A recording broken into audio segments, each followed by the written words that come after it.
Hey, what's up guys, it's the here and welcome to my $511 or you can say my rupees 33,000 PC upgrade. Whenever we build a PC, we need to start off with one of the most important part of the computing system. Yes, that's right, the processor. The processor of my choice is the Intel's i5 7500 clocked at 3.40 GHz. The processor is based on Intel's latest Kaby Lake microarchitecture. The main reason I chose this processor is that I had a budget of rupees 30,000 rupees, and if I had to buy the i7, which is the latest and the best offering by Intel, it would have gone past my budget and I wouldn't have got a chance of buying the rest of the products that I have featured in this video. So this processor really proves to be great to me and serves my purpose, so that's more than enough to me. For primary memory, I got myself the HyperX Fury DDR4 RAM stick, pretty sweet. For a faster boot time, I went in with a 120GB SSD by Kingston. It just has my Windows and Premiere Pro installed, just for faster boot time and rendering speeds. Editing is the main purpose of my setup. I do play a few games, and for that I have a 500GB HDD from Samsung. I'll buy a 2TB or 1TB HDD later, but 500GB one works really well for now. Of course, for this price I couldn't afford a GPU, and also due to Bitcoin mining the GPU prices have gone up. So I'm currently using Intel's integrated HD graphics 630, which gives me 4GB of dedicated graphics, which is pretty sufficient for me, but not really suggested or recommended if you want to use this PC for gaming. It gives 1080 at 30 fps, which is okayish but not that great. Of course, you might be wondering that I would have gone with some other graphics card, which is the 710 or something like that, but I find that 710 is not really worth it right now. If I have somewhat a beast PC, then I should actually go with a 1060 or a 1050 Ti.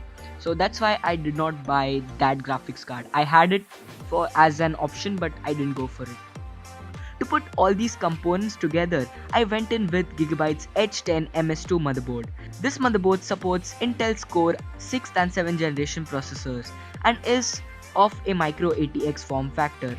It has 2 DIMM DDR4 slots and 1 PCIe slots for my future GPU.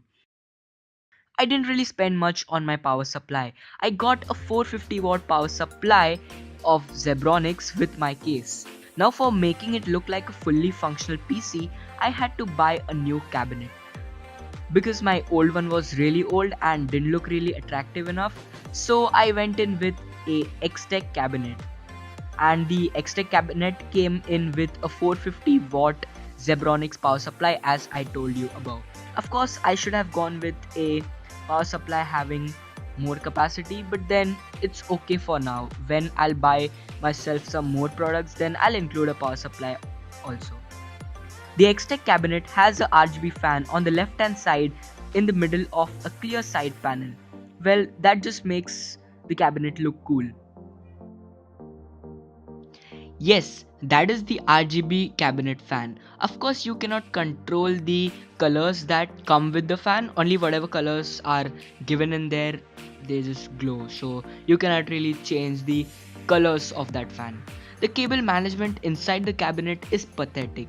There's no place for cable management inside. So if you want cable management in this particular cabinet, I wouldn't recommend this to you.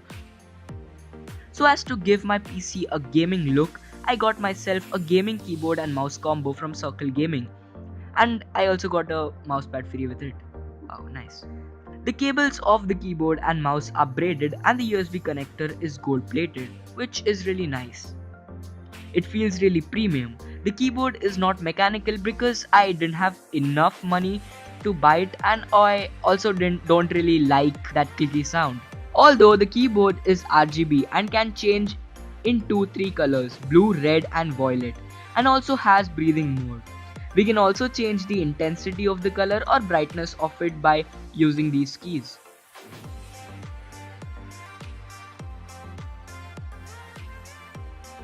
Talking about the mouse, it is a very ergonomic gaming mouse. It has a nice grip-like texture on it and feels really great to hold in hand. It's really comfortable for long gaming sessions or editing sessions or work sessions on the computer. It has got 6 programmable buttons.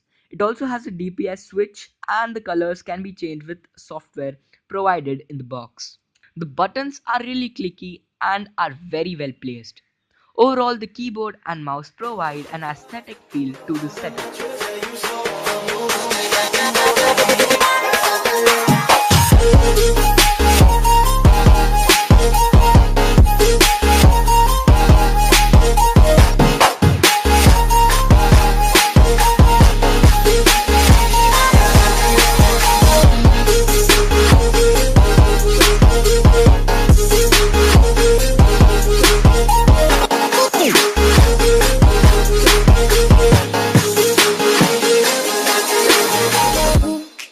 The monitor I use is the Samsung Sync Master B230, which has a resolution of 1600 by 900, and it is my old monitor.